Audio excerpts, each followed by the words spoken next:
The following is brought to you by the Social Suplex Podcast Network. Are you tired of the same old pro wrestling?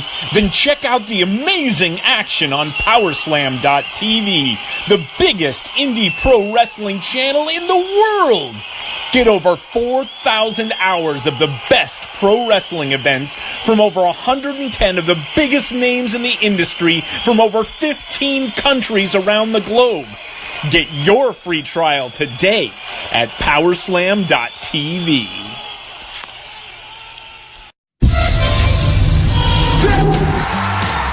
Ladies and gentlemen, available on all platforms and YouTube. He's the Apex Podcaster. He's the wise owl of professional wrestling. He smells better than Dude Love with Sex Panther on. He's the king of fantasy booking.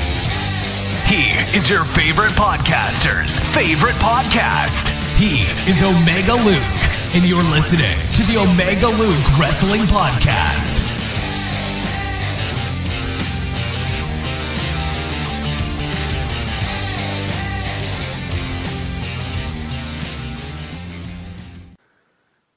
What's going on, guys? My name is indeed Omega Luke, and I'm being joined today by my good friends of the podcast, Josh and Stu of the Josh and Stu Wrestling Podcast. How are you doing, guys? Very well, thank you. Man. Great to have you back on. Obviously, I haven't had you back on since the Fantasy Booking League, and that is very convenient because that is what today's episode is all about. We are going to be doing a summary of the Fantasy Booking League, talking about the ups and downs of it, how it all came about, Josh and Stu's involvement in the league, what they thought of it, and yeah, just basically just talk about how it went overall. But before we get doing that, we have another competition in this podcast, the Josh and Stu Prediction League. Josh and Stu, we have Fastlane coming up thick and fast. How are we expecting this to go, do you reckon? Well, we've got the title match all sorted now. We've had Just Because. They've named their challenger. They've named the Bottom Line podcast. Yep. For Fastlane. We've got our semi-finals for the Tag Team Classic, with the final being at WrestleMania. Yourselves and Royally Rumbled. I believe you are against I think it's the Irish Mob, as far as I'm aware. And then they've got the pod final as well, with Just Because and Occo Wrestling. Yeah. Second time in a row for Just Because. Yeah. Yeah, so they've got a very busy schedule for Fastlane. They do. They could be very busy come Mania time. Yeah. So, very exciting time. The last pay-per-view as well before Mania. So, it's the last chance to everyone to get their points to get on that WrestleMania card, which I'm already there myself, so I'm sitting pretty at the moment and quite enjoying myself. But you'd like 2 or 3 titles, wouldn't you? But the one's not enough, you know. Exactly. I mean, everyone wants to be the belt collector. I mean, before we came on, we were talking about belt collectors, how we really like one and we don't like the other. Not going to name any names, Austin Aries. But there we go. But for anyone who doesn't know, Josh and Stu's Prediction League is... I've thoroughly enjoyed being part of the Josh and Stu Prediction League since SummerSlam, I do believe. It's a lot of fun. The rules are there to... I think everyone complains sometimes about the rules being too difficult. I like it that way, because that way the points... There's less likely for everyone to have the same points, which I think is the best way for it, because else everyone will have the same points. If you just did wins or whatever, it's never going to be right. This way it makes it a lot more exciting. So exactly, and you get points on outcome as well. You got your winner, but how they're going to win, you know? Yeah, definitely. I'm really looking forward to WrestleMania weekend as well, as being part of the WrestleMania match. So all good things coming in the Josh and Stu Prediction League. Can't wait. So let's crack on with today's episode. The Fantasy Booking League, of course, came to an end not so long ago, where our first ever champions of the Omega Luke Fantasy Booking, Royally Rumbled, was crowned, and they defeated, obviously, Mason Adams, who put in a very good performance. 2 very good bookings of Andrade Cien Almas, my favourite wrestler right now. So we're going to start really at the beginning. I believe we actually, when we first interacted, Josh and Stu, on Twitter, we sort of invited each other to each other's leagues at the exact same time. I think that's it. How I remember it. We started following each other. We both DM'd each other at the same time. Would you like to be a part of my league? Would you like to be a part of mine? And we both agreed. What attracted you first to the Fantasy Booking League? So if anyone has, or everyone does listen to our podcast, Stu and I like to ramble and rant on about things, especially things we're not happy with booking wise, especially with WWE. And we just talk about, I think any fan does, if you're unhappy about something, you just talk about how you would have done it better. Yeah, definitely. And, there's, I'm an actor and a writer as well, so I like to be creative. I created, like, when I was younger and I had all the wrestling figurines and stuff, I used to write my own, like, pay-per-views and storylines as well. So I've always kind of been interested in the world of fantasy booking from a young age, pretty much. And when you got someone who, especially a podcast such as yourself, who's got that interest, it's, of course, intriguing, and you want to be part of that, especially when there's a competition involved, because who doesn't love a good competition? Exactly. Yeah. And I think as well, like, obviously, Josh, you're an actor and a writer, and Stu, you produce music. So you guys are full of creativity. You know, it's a big part of your lives being creative. And obviously, you've got your own podcast as well. You've created your own league, which has been very successful. And there's so many people a part of it, and so many people love being involved with it. So I think the fantasy booking and the fantasy booking league is a huge attraction to definitely creative people like yourselves. It's perfect for wrestling fans who have these creative bones in their body to sort of express, like you said, what we want to see instead of what we are seeing. And that's basically how my podcast was actually built. The fantasy booking was obviously what I wanted to get into and why I started the podcast, because from WrestleMania through to Money in the Bank, I hated WWE's booking. I couldn't stand it. which is why it sort of came about. So the idea of fantasy booking itself, I've explained to you sort of why I came up with it and the details that make Omega Luke fantasy booking slightly different to just regular fantasy booking. How did you guys find getting into the writing side of it and the fantasy booking side of it itself? Did you because obviously you two are a team. Whereas other people are writing this singly. Do you come up with it between yourself? Do one of you say, right, you do the first part, you do the second part? How do you guys come up with your fantasy bookings? Pretty much what we normally did is we sort of after you gave us the idea of what who to work for, we sort of basically sat down, like, if we were down a pub or back at Josh's place, and we basically discussed the idea back and forth, and also taking notes as well. Yeah. And then or just where we wanted it to go. And then when we've got that down, I left Josh to iron out the details, because we thought to ourselves, oh, he's a writer, so it makes sense for him to that's pretty much what he does. So we thought he'd iron out the ideas, send them to me. I read it and see if I like it, and then if it was, we recorded it, or send it over to you. Yeah. So it's like we both used what we're good at, basically.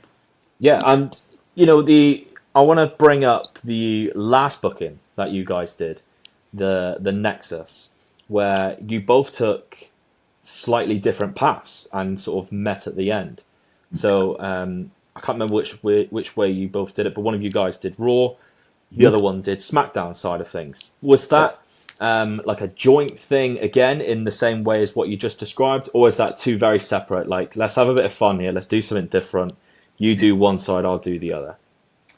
I think we wanted to incorporate the brand split with our booking, and I felt that I wanted Stu to be involved a little bit more, because I felt that if I was doing most of the writing, even though we'd brainstorm it all together, and Stu would give the okay for the idea, and I'd do all the recording, I felt Stu felt like a little bit left out. So I wanted Stu to do a little bit of storytelling, so giving him the SmackDown side, the land of opportunity, giving him the opportunity to do that.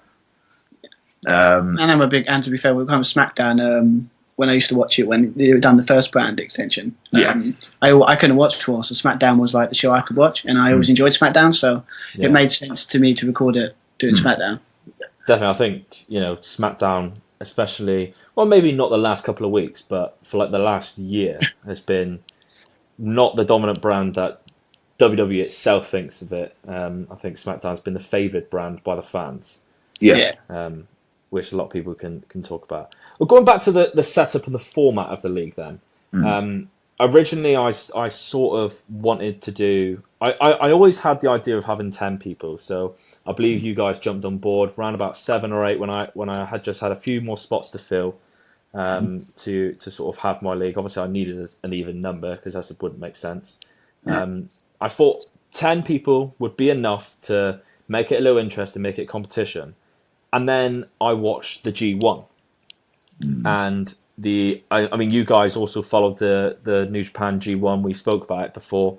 And obviously the format of the G1 is 2 separate blocks with the competitors split in half. And that's when I thought would be the best idea to do 2 blocks of 5.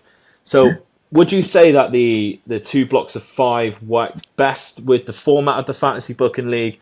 Or would you have been intrigued to see what would happen with a big league of 10? I think if it's your the first competition, working with 5 works really well, because if someone slips up, there's a slim opportunity. Say if you've lost two matches, like we were in a position where we lost 2 matches, but there was a slim chance we could still get to the final. Yeah. So you still got that chance there. Whereas if you've got like a big group and you've lost maybe 4 or 5 in a row, there's no chance of you winning. You're probably more likely to have dropouts unless there is something else on the line, something else to play for. But I like the only thing I would say is, especially at the beginning of the competition, I guess it was more the draw. I think like A block was very kind of quiet, but B block was very, very vocal, especially on Twitter. There was a lot of talking, which was very enjoyable, which I'd like to have seen from both blocks. Yeah, to be honest. I agree. I think that was just the nature of the draw, wasn't it? I mean, we had all the characters seemed to be drawn to B block, and A block was a lot of debutants and A block. A lot of quieter people in real life, because A block seemed to have more of my friends in it, with exception to George of Booker T, who I met through Simon Miller's podcast. And B block had yourselves, Kinzer and Vern to begin with, who obviously have their own podcast. Matt and Ricky, who is a friend of mine, who was probably the only silent one in B block. Like you said, at the beginning, it was all talk from B block. We had nothing from A block. There was promos going back and forth, B block, people calling people out, people being very angry that they're not being called out, a la MAFF, being disrespected for not being recognised by people's promos, which you guys yourself made a very good promo, might I add, for the Fantasy Booking League, to announce yourself in it, calling out Matt himself, talking about Kinzer. So it made it very interesting for B block, but it also, and I like what you said there. You said you'd like to have heard more from A block. In a way, it made it strange because A block was slept on for a very long time until you got to a point where there was 2 matches left, and it was like, oh shit, Dom and Mason Adams, like, they've been dead quiet in this. They could win this. Whereas before, it was because of the nature of the beast. Of you hear the big talk from people such as Billy Big Bollocks, Math, Kinzer, Keel, giving it the big one. You think, oh, they're going to be good. A block wasn't to be slept on, because it turns out they were also very good, and they might have been quiet, but they were still very good. But no, very good point that is, about the promo side of it. But yeah, the two blocks of 5 I think worked very well. Let's go on to competitors themselves.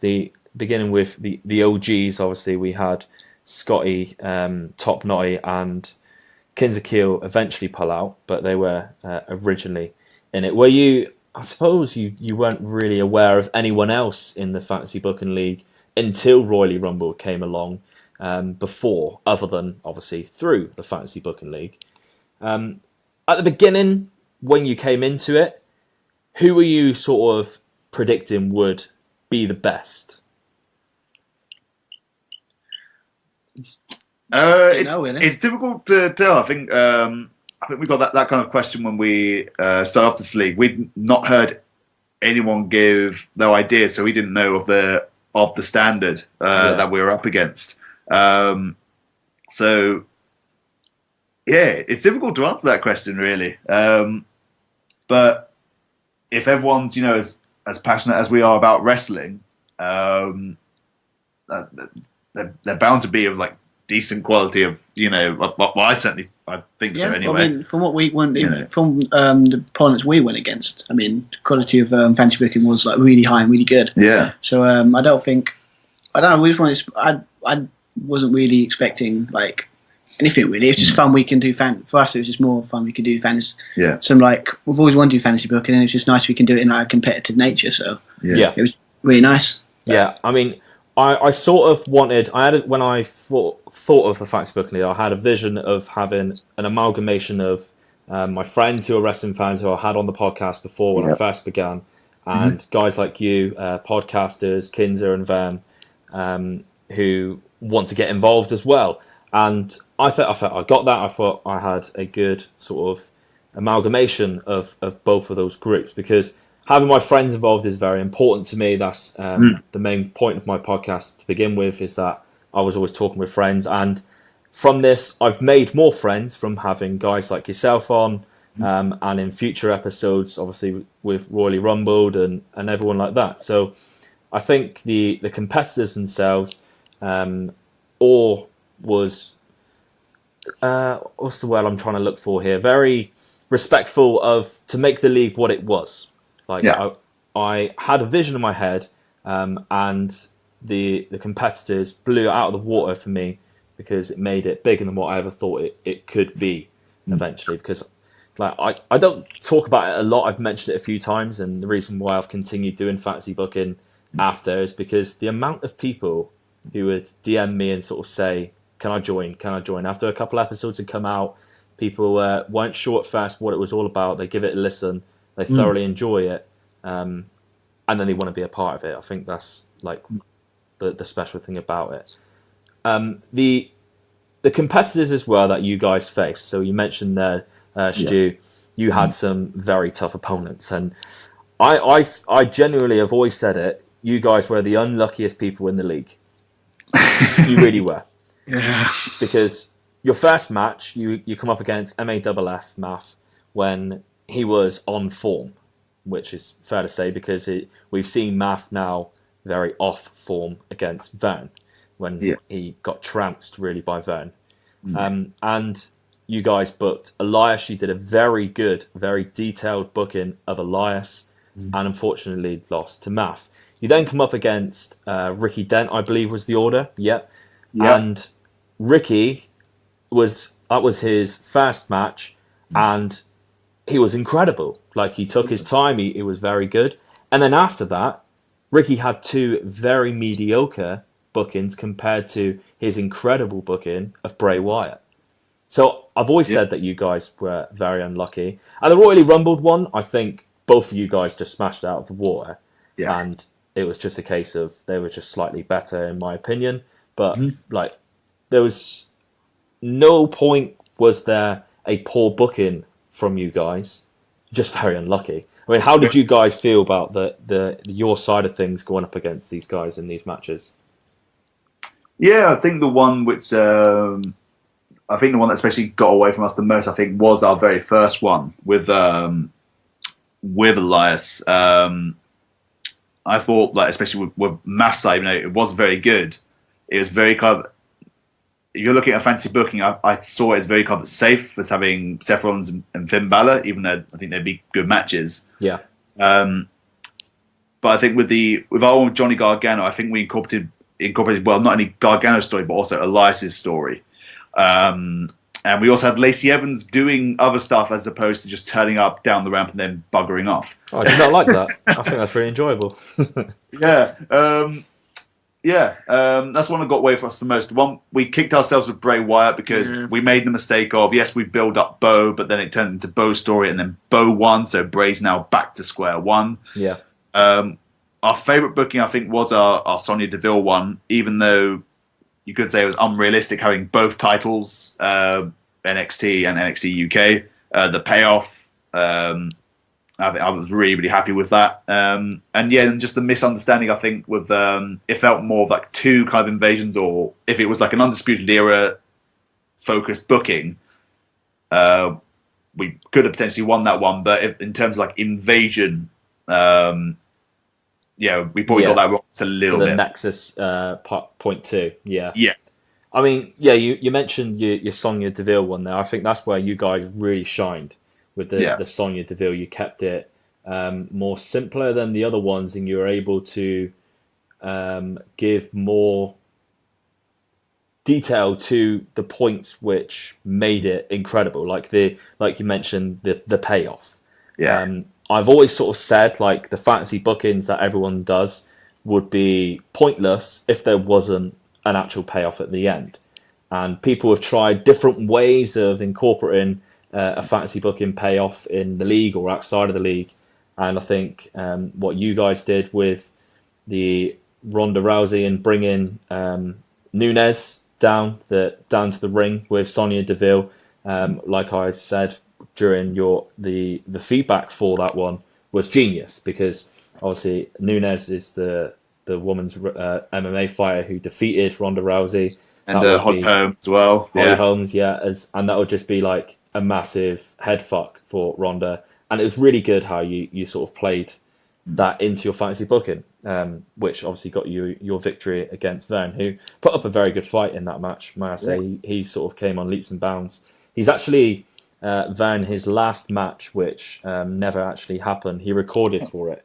And he's actually going to go up against Foul Original in that... I'm going to use his booking. I still haven't listened to it yet because I want to do the live reaction to it. But that'll be coming out in a few weeks' time. So Foul Original has also been given the same stipulation as what Vern had, and that will still be coming out. So Vern didn't waste his time doing that because I felt bad. But like you said, very unlucky with a couple. Maybe one slightly got out of your grasp, but overall, that Vern booking, very good. And I think the best thing about you guys as well, you improve more and more every time. Yeah. And that's, I can't wait to get you guys back on in a fantasy booking match to see what you guys come up with next time. So that's definitely something to look forward to. The stipulations. Let's go on to the stipulations now. They were very random. They were obviously, the stipulations really has to be timely, because you can't exactly say right now, do a Brock Lesnar one, because he's already the champion, so it would be, too easy, too difficult, however way you'd look at it. What has been your favourite stipulation that you guys have actually done yourselves? The invasions are always fun, especially when you've got multiple characters involved. Always wanted to write an invasion. Always wanted to write an invasion. Everyone talks about how they'd booked the 2001 invasion better. Yeah. There are so many different routes you could go down. But then again, like, do you work with the limitations of these WCW guys weren't available? The Goldbergs, the Stings, the Nashes, the Halls, the Hogans. So it depends what rules you want to set. But where you could, any kind of booking where it was, you could really, really play around with, and there's so many different options, so many different people in the invasions, the NXT. I wouldn't say downgrade, because that would be an insult to NXT. But that was fun as well, given that choice there. The Bray Wyatt one was very, very tricky, because how the hell do you book Bray Wyatt? I don't think WWE know how to book Bray Wyatt. Exactly, yeah. Elias, it's very difficult. You keep him heel and just keep doing what he's doing, but then how long until that becomes boring? It's how far we could book him, because it's like problem sometimes fans is like every time you get someone, you have to you've got a choice of just like booking them to be like amazing or like monster or something like that, or you book them to win a big title. Yeah. And Yeah. and obviously with Elias, we booked him to win the title, but it was more like it's much harder when you've got to try and book something that has no title or nothing and just make it compelling and interesting. So the idea with the NXT stuff that we had to choose ourselves and sort of I enjoyed them tight stipulations more. Yeah. Than being like handpicked a certain bit to fantasy book. Yeah, I agree with you guys actually. When I'm coming up with stipulations, I'm more intrigued by the ones where it's like put someone back to NXT or the invasion for Nexus, like that sort of thing, because then you've sort of got a plethora of all these wrestlers which you can choose from, and Exactly. like you guys bouncing the ideas off each other. What I could just imagine what you two would be like speaking about the idea. Because it would be exactly what it would be like in my head. Like, oh, who would I use? Would I use this person? Could I go up against them? You'd have two minds doing that to each other. So bouncing ideas off each other, coming up with who'd be fun to go against who, and that sort of stuff. So definitely I can imagine those stipulations being a lot of fun. Do you have a favourite stipulation that you wish that you had yourselves that you didn't have from the Fantasy Booking League? Maybe one that you thought you could have done a really good job on if you had that one. Wow. Interesting. Can't remember the list now. Cause when you released all of the last matchups, and you had lists of all kinds of different stipulations. I can't remember all of them now.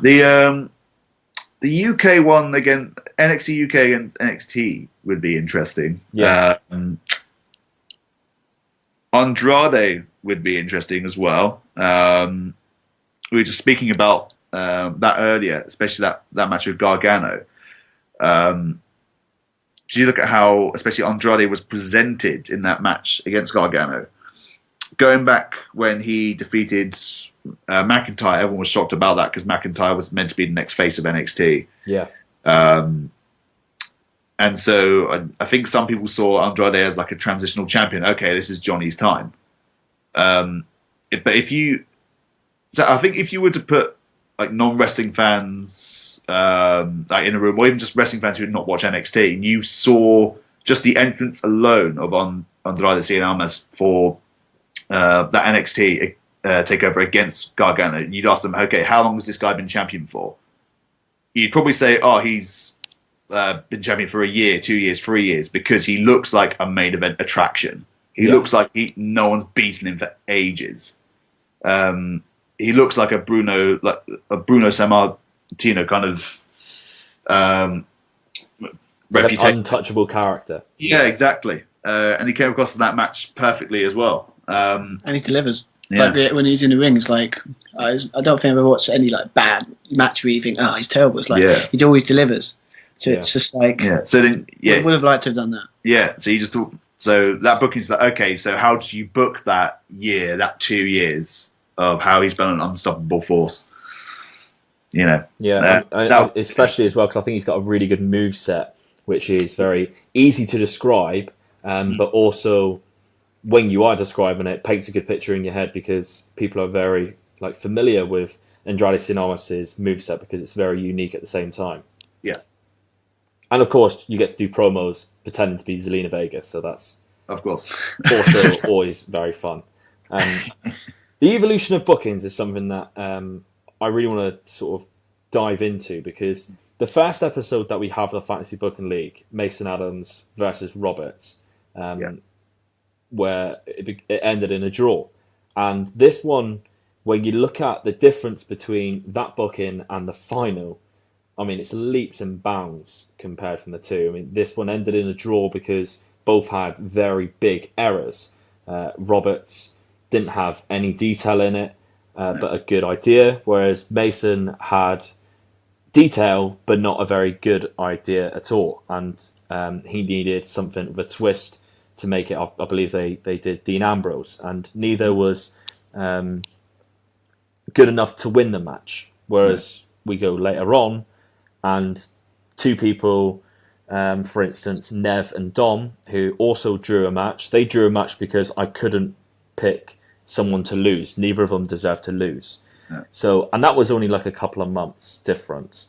Yeah. So improvement, I think you guys mentioned it just then, the improvement of the fantasy booking has got better and better all the way through, which you guys did yourself.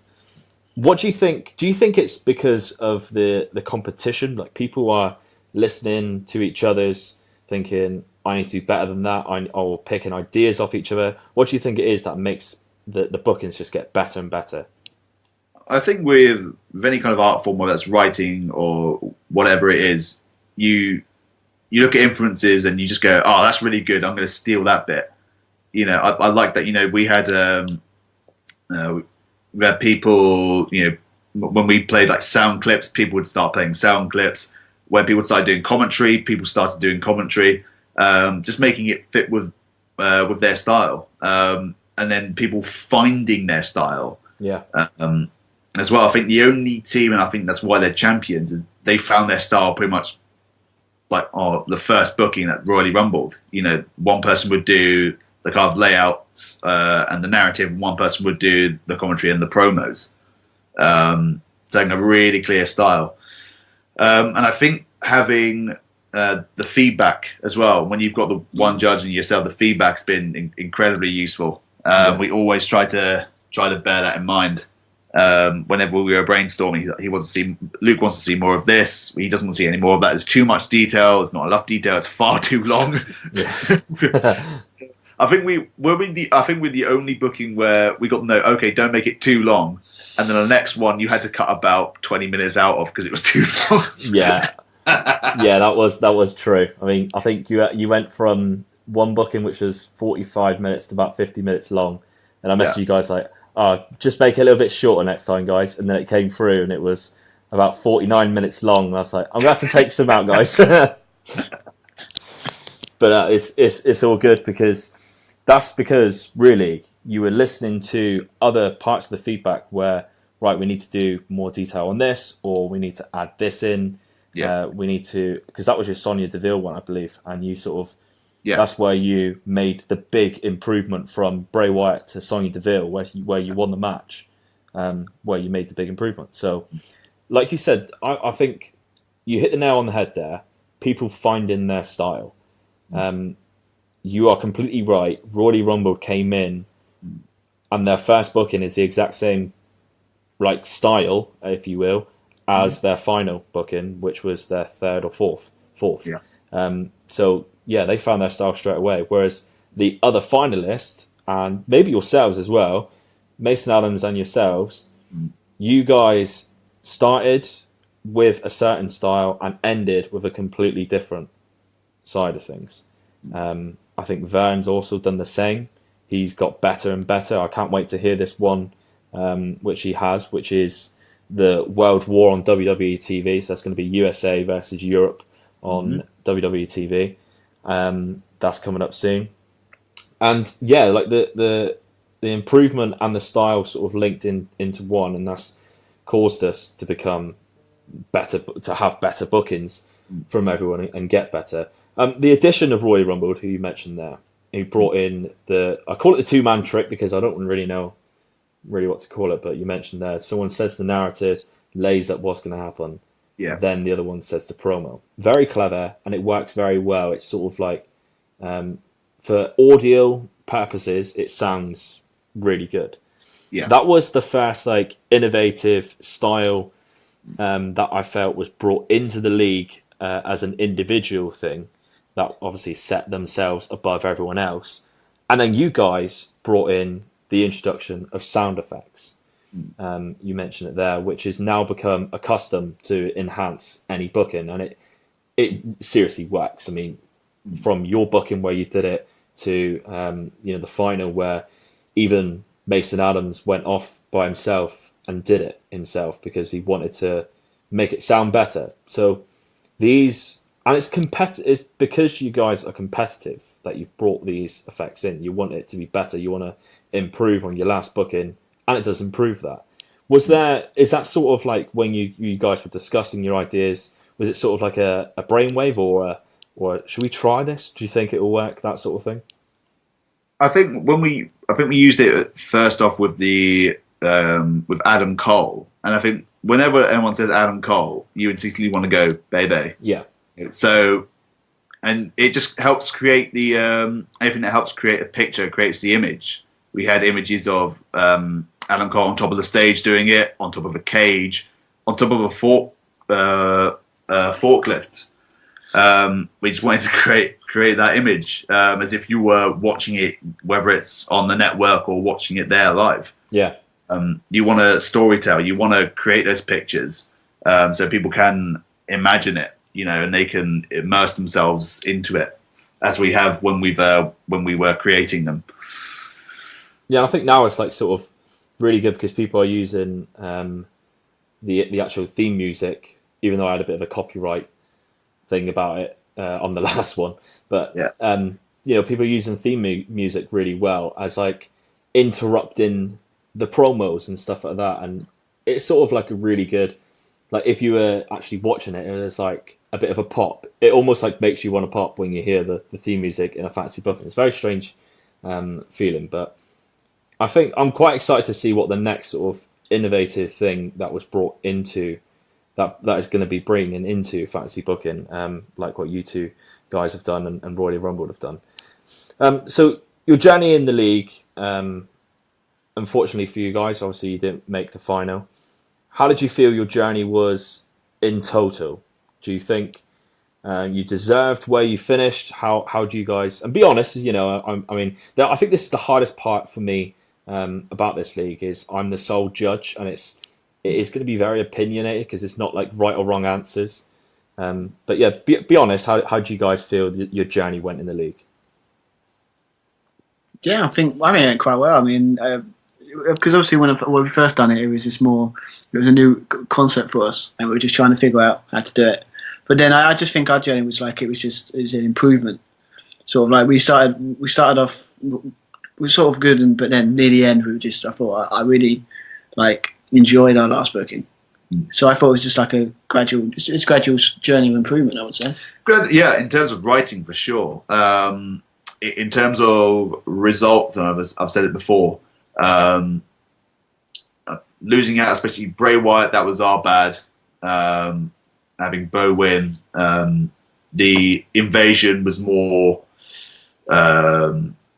Undisputed Era focus as opposed to the whole invasion. The only one that got away from us, I personally think was better was the one against Math with Elias. If we had ended 2-2, I was like, okay, 2 wins, 2 losses, not bad. Yeah. But when you've got so when you do have a loss like that, you do want to revenge that. You want to get that result back. Yeah, definitely. So, is there someone from A Block that you particularly wish that you faced out of the guys that were over there? I really enjoyed one of my favourite bookings. I believe was I think it was Nev's. His Finn Balor, where he attacked the Undertaker and became this kind of Joker character. He really got me immersed into it. Was that Nev? I think it was Nev. Yeah. Nev. Really enjoyed that one. It's very well paced, very well performed as well by Nev. And kind of like pushing the boundaries of kind of like comfort a little bit, which was great. When you got a heel making you feel uncomfortable. Yeah. Something we haven't had for a while, I think. And obviously you've got Mason Adams in there as well. So if he's up there, like championship material. So I think those two guys stick out for me for sure. Yeah. I mean, Nev actually is another one which we probably didn't mention, but he's sort of similar to Royal Rumble. He came in, that was his first booking, the Finn Balor one. Yeah. He came in really late notice as well. I mean, it was about 2 weeks before the actual episode came out. Yeah. Scotty messaged me saying, "Look, I can't be a part of the league anymore. He's got a family at home and he just didn't have time to write it." That's fair enough. And I sort of asked Nev on the spot, "Would you be interested in doing it?" He was, he's a wrestling nut, obviously. If you've heard anything about him, yeah. So he was well up for it, and as soon as I had told him the rules and he listened to a couple of episodes basically that night, within a couple of days, he messaged me back saying, "I've already got the booking. When do you want to record?" So he was really up for it, and he did really well. Came in, he got a draw in that one, which, looking back on it, a lot of people have said he deserved to win. Maybe he did. It wouldn't have had any effect on the league anyway, because he took over Scotty's points, who lost to Mason Adams, so he would have lost out on head to head as well as points. So it wouldn't have mattered too much. But he's finally getting his title shot next week. Fully deserved. He's still unbeaten, and I think a Josh and Stu versus Nev would be a great match, as well as a Josh and Stu versus Mason Adams. I think very similar to Nev. I think you guys are in your creative storytelling ways. I think both of you are very good at painting the picture of the fantasy booking very well. Whereas Mason, I believe, is very different. And he's come up with another innovative way of fantasy booking, whereas he's kept it all in the same universe, which I think is very clever. Yes. That he's done, which I forgot to mention earlier. So that's also very good. But yeah, I quite like to see those sort of matches in the future. Definitely. I mean, we never know if Nev becomes the champion. He's promised that he wants to defend the championship every Monday. So I'm not joking. He did say that, but he's not going to be a Seth Rollins. Downsides to the league. Obviously, people pulled out, which unfortunately can't be helped. We got replacement in Rory Rumbled and Nev. That's just unfortunate, but can't really be helped much. I felt I had to replace these guys rather than just shorten the competitors. So that was one of the downsides. But another one was the length. And Math, who, like we said, had a really good start to the league, had a very bad ending.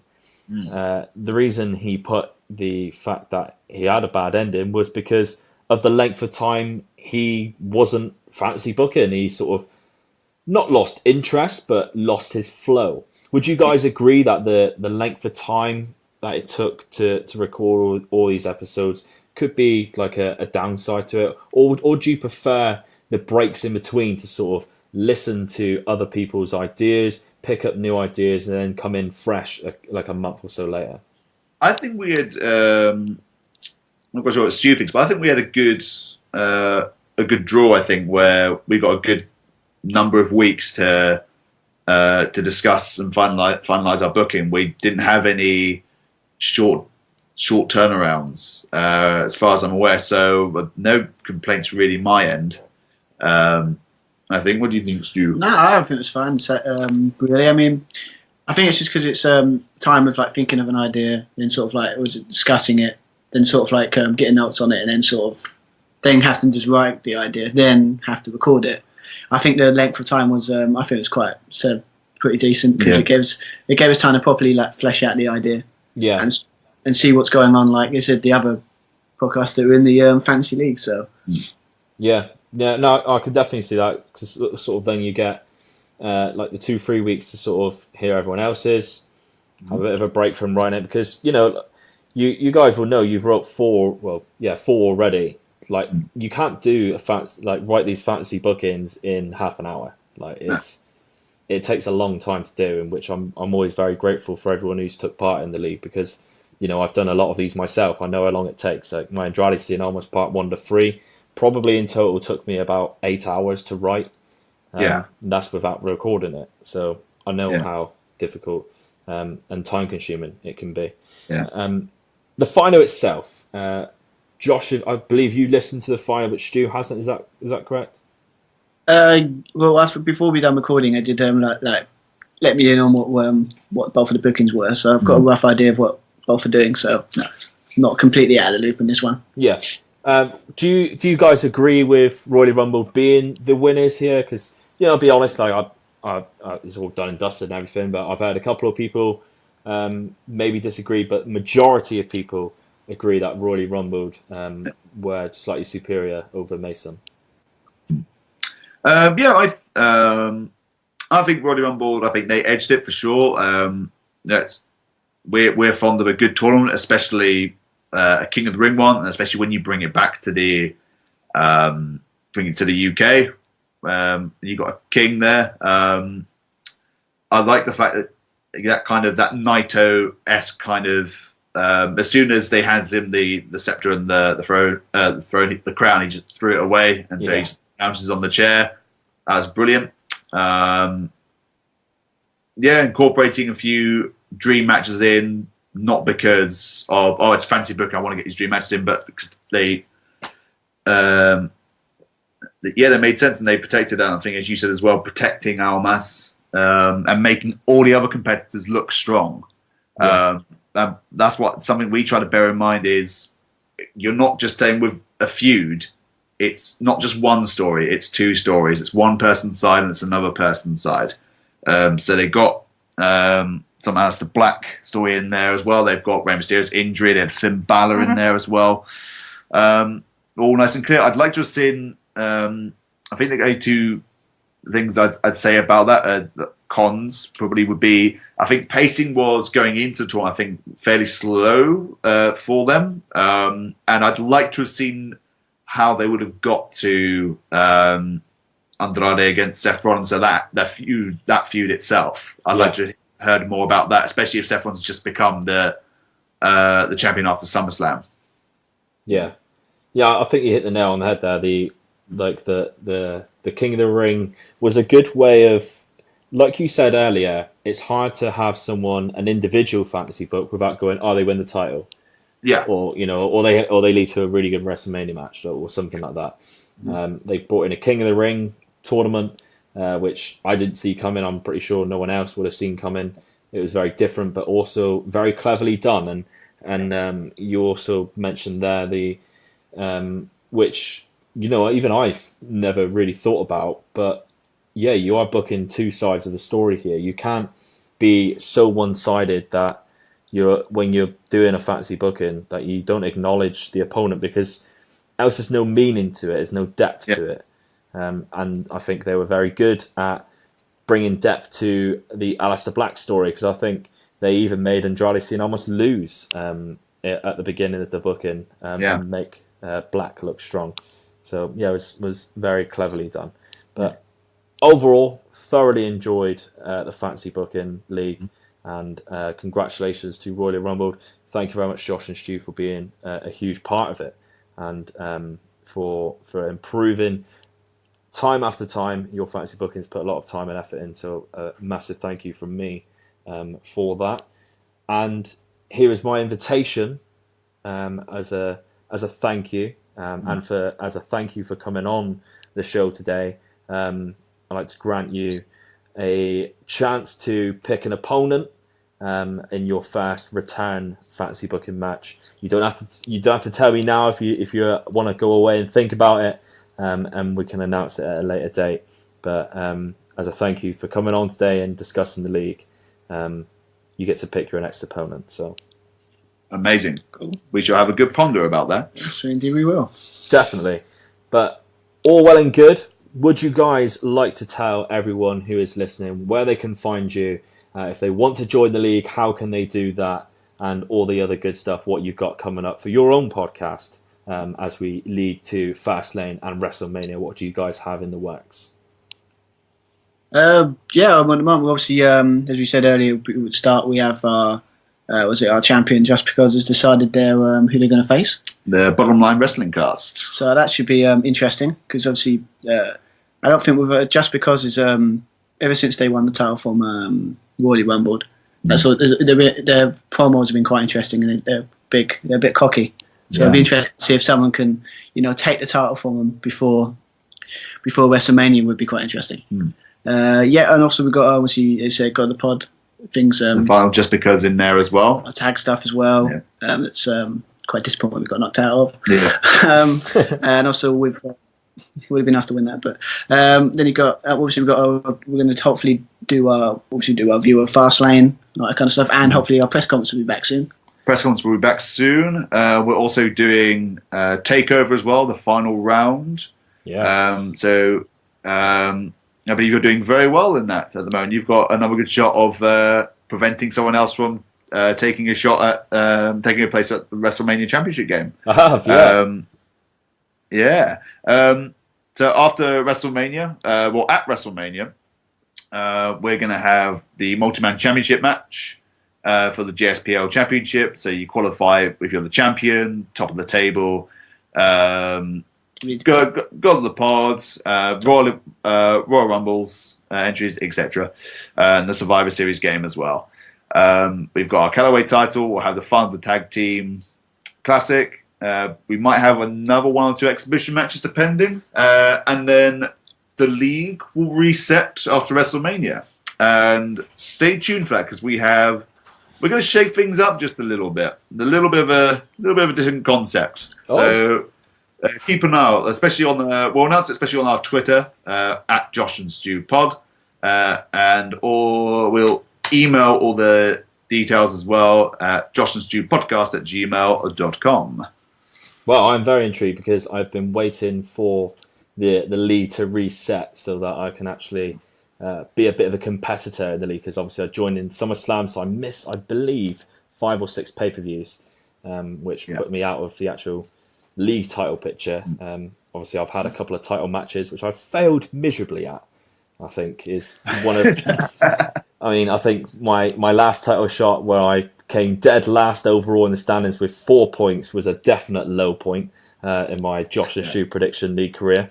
But nonetheless, we all knows. Yeah, exactly. I mean, the pay-per-view before that, Survivor Series, I finished second with like 62 points when Irish Whip only beat me by 2 points at the top to win it. So, it's very ups and downs, the Prediction League, which is what I love about it. It's very unpredictable, no pun intended there, on how you're actually going to get on. Because, we're all massive wrestling fans, the way we fantasy book things, like on my podcast, when you're predicting, you think about these things, and it's a tough decision. Do you go with your head or your heart? If you like a wrestler, do you pick them to win because you like them? Or do you pick the person who you think makes most sense to win? And then you pick the person who makes most sense to win, and then WWE fuck it up altogether. So that's the beauty WWE's of... Exactly, that's the beauty of the Prediction League. And, the tiebreaker is also something, just to let everyone know, the tiebreaker, you pick a match where you want to get plus 10 points on, and to do that, you have to get the whole of that match correct. You have to get the winner, how they won, that's it, isn't it? Yeah. And, to get the 10 points. And if you don't get one of those correct, then unfortunately you lose. And you get minus 10 points. So it's a big... points. Yeah. Yeah, that makes a big difference. Like, that determines... That's determined league titles. Just because, I've had a bit of a rivalry with them in the past. I had a Wrestle Kingdom match which ended in a draw, which is going to continue at some point. I'm sure that Just Because and Omega Luke rivalry that will have an eventual winner, I'm sure. But I like those guys. They bring a lot of fun to your league, definitely, with their promos and their shit talk on Twitter. I think it's what makes your league really great, all the promo side of things, definitely. But a lot of exciting things to come ahead. So Josh and Stu, thank you very much for coming on the podcast and discussing the league with me, and look forward to hearing who your opponents are in the future. Pleasure. Thank you very much.